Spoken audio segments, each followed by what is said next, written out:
Introduction of Real Tanka Part 3. A dramatic tanka with Kake Kotoba to enhance imagination. An example of Japanese tanka whose English translation can barely pick up contents while throwing away the charms and rhythms of the original verse. In 57577 Japanese syllables, この間にも道来る影はあるものを踏みも見ぬらしい人の通い路Kake Kotoba start. A. Ko, noun, the tree. No, postpositional particle, possessive. Z, of, belonging to. Ma, noun, space in between, opening. Ni, postpositional particle, place. Mo, postpositional particle, addition. Even, also, to. Even from the spaces between leaves of the trees. B. Ko, pronoun, this. No, postpositional particle, possessive. Z, of, belonging to. Ma, noun, a span of time, instant, moment. Ni, postpositional particle, place. Mo, postpositional particle, addition, even, also, to. At this very moment that I spend here alone, Kake Kotoba, end. Kake Kotoba, start. A. Michi, verb, fill up, brim. B. Michi, noun, a path, road, route. Kake Kotoba, end. Kuru, verb, come, visit. Kake Kotoba, start. A. Kage, noun, the moonlight, a radiant beam. B.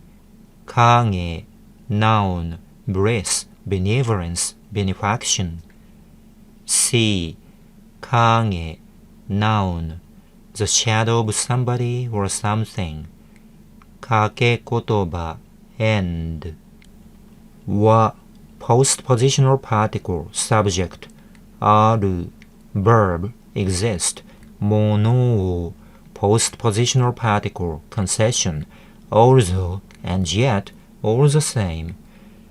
There's benevolent moonlight coming through to me, but... Kake Kotoba, start. A.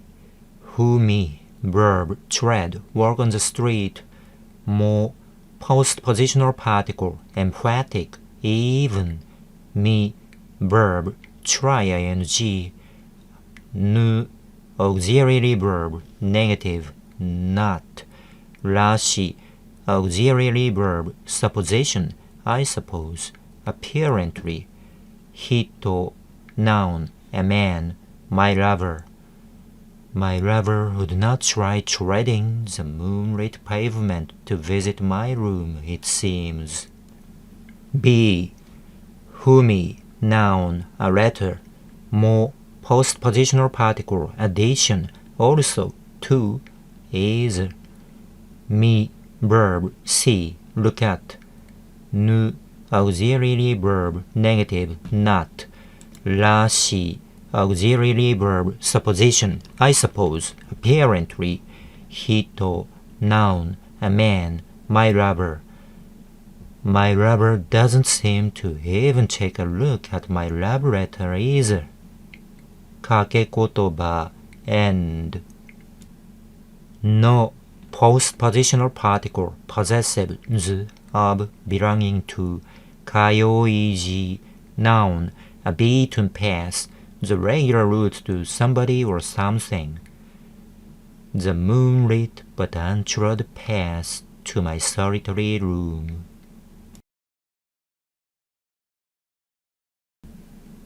in 57577 English words. Through trees comes in moonlight, bright enough to show him the way. He won't visit me though, leaving moonlit paths to my room untrod, my letters unread, and myself eventually unremembered. Japanese Kake Kotoba is much richer in implications than English puns. You must have noticed the redundant explanations above for the same letter or phrase of Japanese kana. They are what is called Kake Kotoba. Kaku in Japanese means to hinge on something, which translates in poetry into more than one meaning hinging on the same word. More specifically, Japanese poetic Kake Kotoba divides into the following two patterns. Type 1. Sound-based Kake Kotoba, homonym. Different meanings of different words can be derived from the same sound. Example 1. The same sound konoma nimo can be interpreted as meaning both at this very moment and even from the small spaces between leaves of the trees. Example 2. The same sound michikuru can be interpreted as meaning both fill up and come this way. Example 3. The same sound fumi mo minu rashii hito can be interpreted as meaning both the one who doesn't seem willing to try treading and the one who doesn't seem to take a look at my letter. Type 2. Meaning-based Kake Kotoba. Different meanings can be derived from the same word in the same context. Example. The same word kage can be interpreted as meaning either 1. The moonlight, or 2. Bliss, or 3. The shadow of a person. By making a single word speak different meanings, sometimes in 3 different voices, a small 31-letter word can considerably expand itself in the reader's imagination, if the reader is imaginative enough, that is. Of course, English has its own version of Kake Kotoba called puns, which may work both phonetically and terminologically, as seen in the following examples. Example 1. A homonymous pun, doon igingo gata dajare, sound-based confusion. Do you have my dress? Do I have your dress? No, as far as I can remember, I didn't sleep with you, did I? Example 2. A homographic pun, doke igingo gata dajare, meaning-based confusion. I know a bum who has no nose. Really? How does he smell? Oh, he smells horrid. English-speaking people use these puns mostly for a joke and rarely for literary enrichment, like Japanese poetic Kake Kotoba. Japanese kana writing system is an inexhaustible treasury of Kake Kotoba. It is to be pointed out here that Japanese language is incomparably richer than English in homonyms, the same sound meaning different things. Don't you agree? Okay then, let's try cultivating agree to see how many homonyms, source of phonetic puns, we can find. English. Agree-related homonyms. Well, not exactly homonymous, but somewhat similar sounding terms. 1. Agree. 2. Agriculture. 3. Angry. 4. Ugly. 5. Agree. What else? You name it. Japanese. Sansei agree-related homonyms, all written and pronounced as sansei. 1. Sansei agree. 2. Sansei, the third generation. 3. Sansei, Samsung, a Korean company though. 4. Sansei, living in the mountains as a recluse. 5. Sansei, acidity. And 6. Sansei, political participation. Okay, game 1, 5 to 6 by Japanese. Do you disagree? Uniquely Japanese dual writing system of kana and kanji or mana. One reason for this abundance in Japanese of homonyms, different terms with the same sound, is the duality of Japanese writing system. Japanese language first borrowed its ideographic writing symbols, characters signifying some meaning by way of its shape, from Chinese characters, kanji, and called them mana, true characters. Out of these mana symbols were gradually developed uniquely Japanese phonograms, phonetic symbols meant only for sound, without any meaning of their own, called kana, borrowed or fake characters, towards the end of the 9th century. The number of mana or kanji Chinese characters used in Japanese language today is somewhere around 6,000. But the total number of kana Japanese phonographic writing symbols is only 48. Iroha ni hohe to chiri nuru o waka yo tare so tsune naramu ui no oku yama kefu koete asaki yume mishi o imo sesu plus n. With we and e practically unused today. Would you remember them all in a memorable phrase? Try reciting this.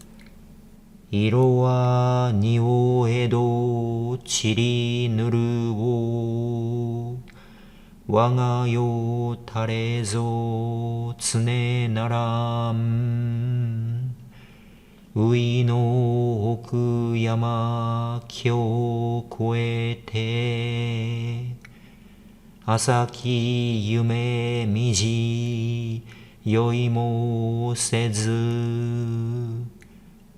都 Yes, perhaps you've guessed it right. You can safely say that kana is a Japanese equivalent, at least a distant relative of English alphabets. 26 letters of A, B, C, D, E, F, G, H, I, J, K, L, M, N, O, P, Q, R, S, T, U, V, W, X, Y, Z. But they are fundamentally different in that while the 26 alphabets are the only writing symbols in English language, the 48 characters of kana is only secondary to mana kanji Chinese characters and auxiliary in its role in Japanese writing. In modern Japanese, kana is used mainly for 3 uses. Kana usage 1. Okurigana, suffixed at the end of kanji Chinese characters to show inflection 語尾変化 of a verb or to complement a phrase, as in 速やかに行ってください Please do quickly, or 速やかに行ってください Please go quickly. Kana usage 2.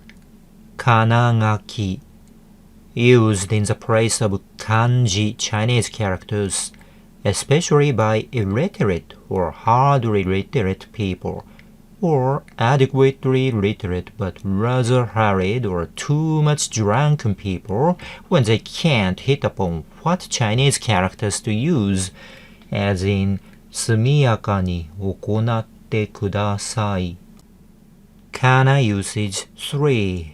振り仮名 written at the right side of or on the top of, in the case of horizontally written Japanese, kanji Chinese characters, to show how to read or pronounce them, as in 速やかに行ってください or 速やかに行ってください. Now, let us think about the fundamental difference between Japanese words written mostly in mana or kanji Chinese characters and English words written solely in alphabets. Just imagine any Chinese characters that come to your mind. In case there's none, I'll show you some. Kuru, come.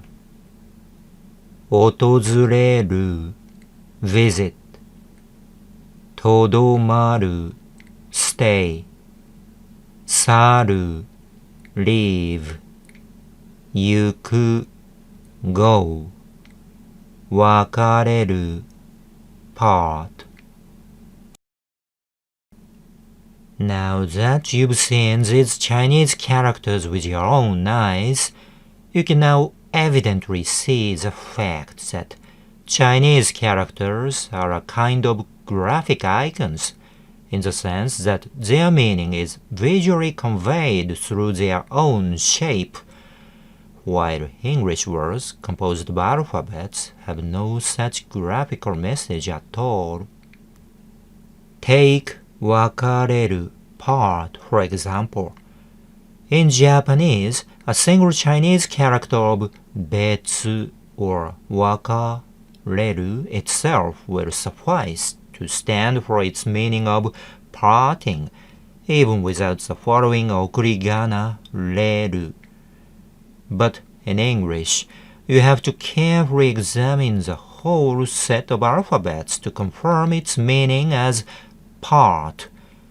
You can't determine its meaning just by taking a glance at PA or PAR, for it may mean park instead of part. In English, appearances are lacking in graphical appeal and can even be deceptive at times. That's the destiny of phonograms. In Japanese, mana or kanji Chinese characters rarely deceive you by appearance. That's what ideograms are for. Japanese sentences are graphically eloquent, but phonetically silent. Thanks to graphically eloquent symbols of Chinese characters, Japanese writings are easy to understand on paper. But here's the catch. This graphical eloquence is the very reason for Japanese poverty in their spoken language. As you can easily imagine, there are so many Chinese characters that Japanese people can visually recognize on paper, but can hardly understand in the form of sound in the ear. So much so that Chinese characters or combinations of them too difficult to discern in sound are rarely used in Japanese speech, resulting in the wondrous absence of eloquent speeches in this country. For Japanese people, Eloquence is only to be seen on paper to appeal to the eyes and not to the ears, never to be heard for being too hard to reach the heart of the listener by way of sound alone in the absence of symbolic shape. In fact, Japanese people rarely read sentences aloud. For the Japanese, sentences are there to be seen for the mere looking, just like threads of snapshots on Twitter timelines.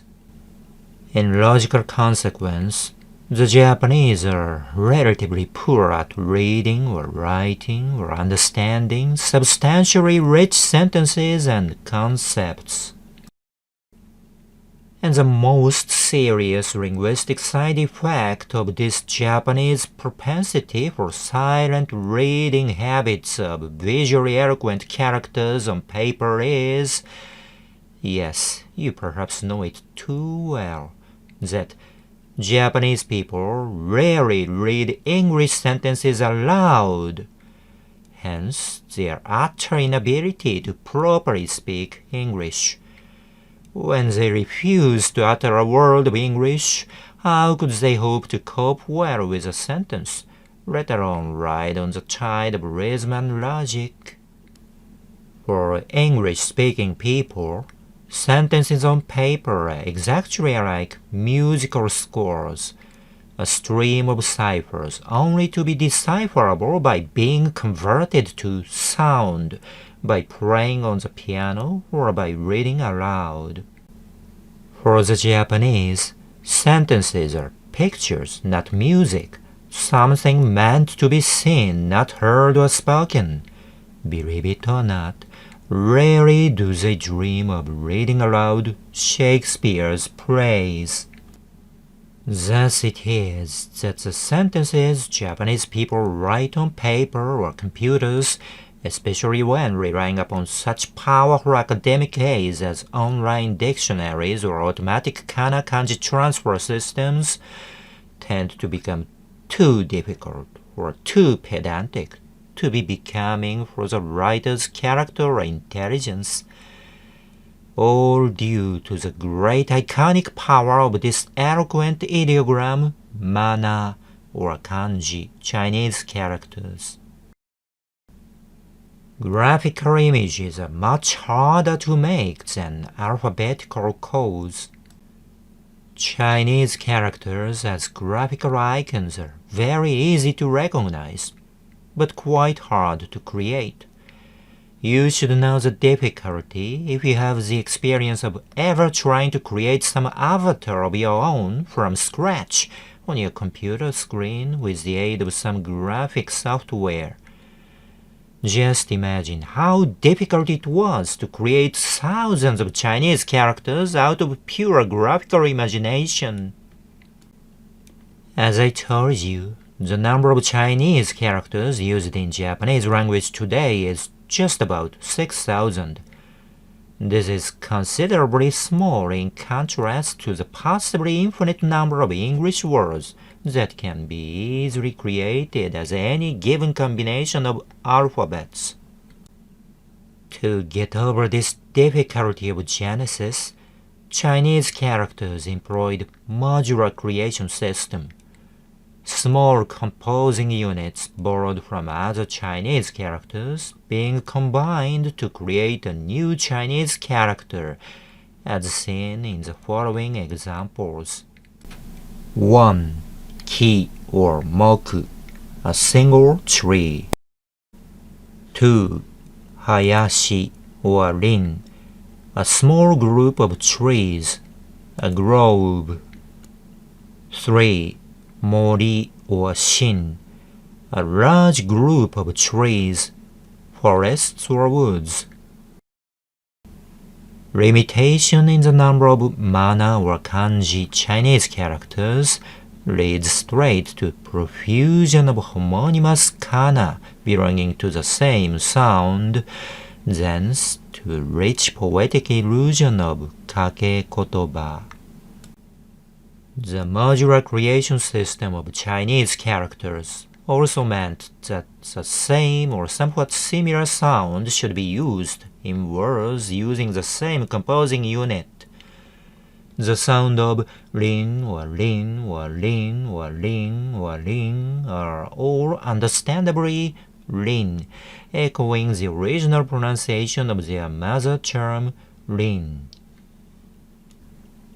Now you are getting to grasp the whole picture. The limitation in creation of Chinese characters naturally meant the profusion of homonyms, different words with the same sound. The resulting confusion of meanings among similar sounding words can be quite easily avoided by writing them on paper in the form of mana or kanji Chinese characters, as have been pointed out above.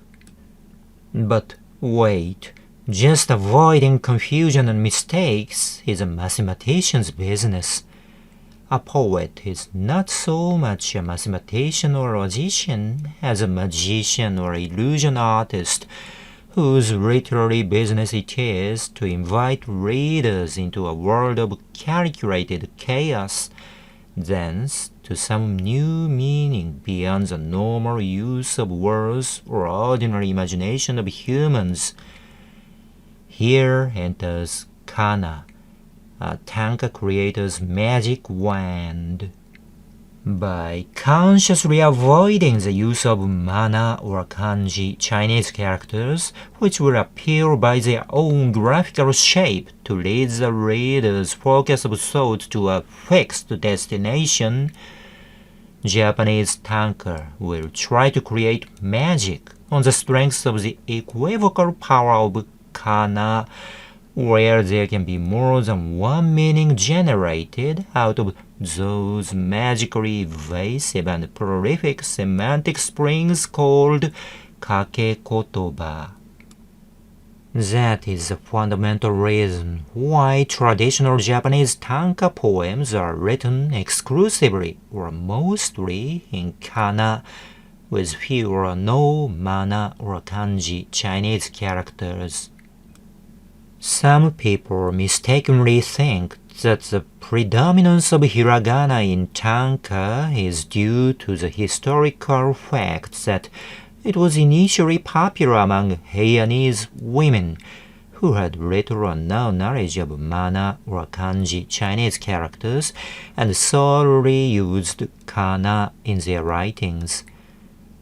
This idea is disproved by the fact that tanka of later years were still written mostly in kana, even by the hands of male poets with adequate knowledge of mana or kanji Chinese characters.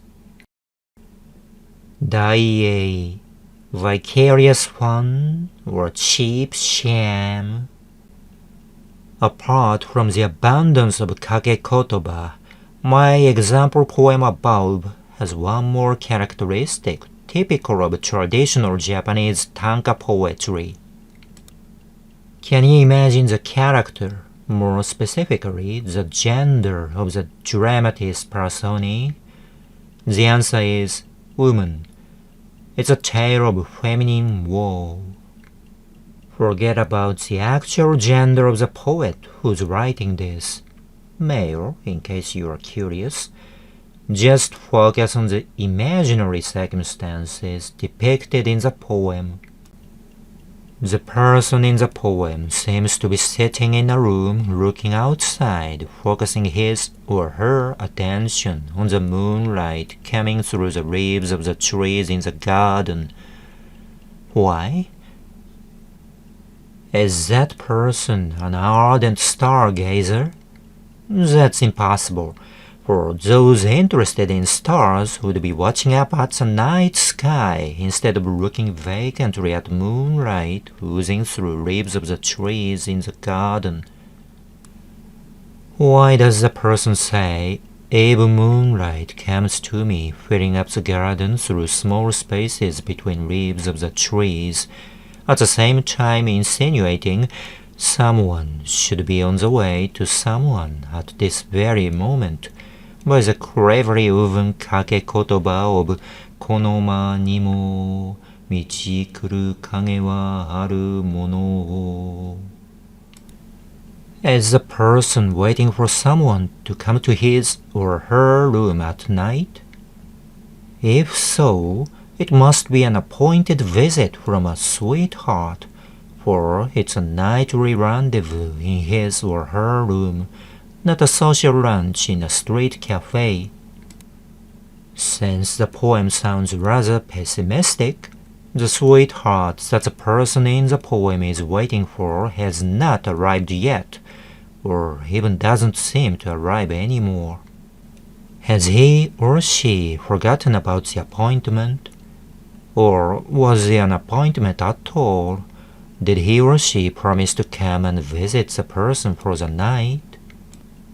If it was not a promised visit, why is the person in the poem so wistfully waiting for the one to come? Is there any reason for the person to expect the one to come and make love with him or her? Oh, yes, he or she did make love with the one he or she is wistfully waiting for now, at least once in the past.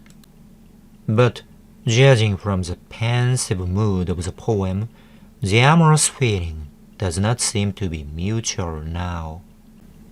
The sweetheart who used to come to make love with the person at least once in his or her room seems passionless now and doesn't seem to pay frequent visit anymore.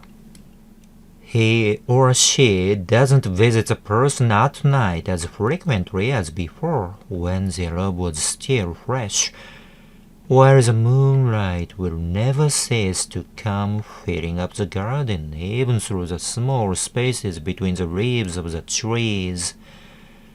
This poem centers around the sad contrast between the constantly radiant beam of the bright moon and the cold, dejected mood of a waning love affair. In Japanese historical context, it is always the woman who waits and wails, and the man who makes her at first hopeful, then wistful, and hopeless in the end. That much situational awareness is required of the reader to appreciate this Japanese tanka. It's practically impossible to guess unless you have sufficient background knowledge of Japanese culture and literature. Modern readers will not take kindly to such bookish requisites of traditional Japanese tanka. Besides, some people might find the poem above impure or even dishonest for reasons of fake identity. A male person impersonating a woman to invite readers to cry for her would be a provocative fraud on TV documentaries or online chats. But there is no rule prohibiting fake identity in the world of fiction. Otherwise, the world of literature, traditionally dominated by male writers, would have been a world just like a prison or army, with no woman appearing except as a coveted target of wild sexual imagination. Literature is a world of fancy built on pure imagination. Imagine any story solely about the actual experience of its author, without regard to imagined situation of anyone else than the author. What do you see? Yes, you see and hear it regularly around you, in the form of unsolicited and unwelcome soliloquy of your colleagues, or ceaseless threads of I, me, mine chants on Twitter timelines. Literary world is a fantasy haven from such suffocatingly subjective reality, where you can be something other than and much more than yourself. Why grumble over a poem of feminine woe created by an imaginative male poet who calls himself Jungo Noto? This itself is a pseudonym, I remind you. Or a wonderful life story of a perfect ladies' man called Hikaru Genji, created by an anonymous woman with the alias of Murasaki Shikibu. Unless you are one of such unlettered crammers, you'll be able to admit and admire Dai, a poem not about actual events or feelings that the poet has experienced, but about an imaginary situation not actually experienced by the poet. Many, if not most, of the great poems of the greatest poets in Japan were the products of Dai, vicarious sympathy with virtual characters in imaginary situations. Ever since the Meiji era, under the unwelcome influence of Masaoka Shiki, who devoted his life to the promotion of realistic haiku, 575 snapshots in words short of 57577 dreamy picture of tanka, dramatic imagination gradually lost its traditional place in Japanese tanka, and after that, you imagine for yourself. Should you want to dream a poetic dream, don't look east in space, but look back in time.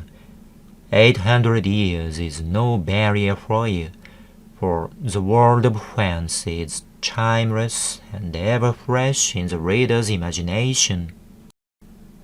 The only barrier left for you to clear, the intangible words, grammar, and cultural backgrounds of the Heian era Japan, shall be intelligibly cleared by this author, Jungo Noto, for you.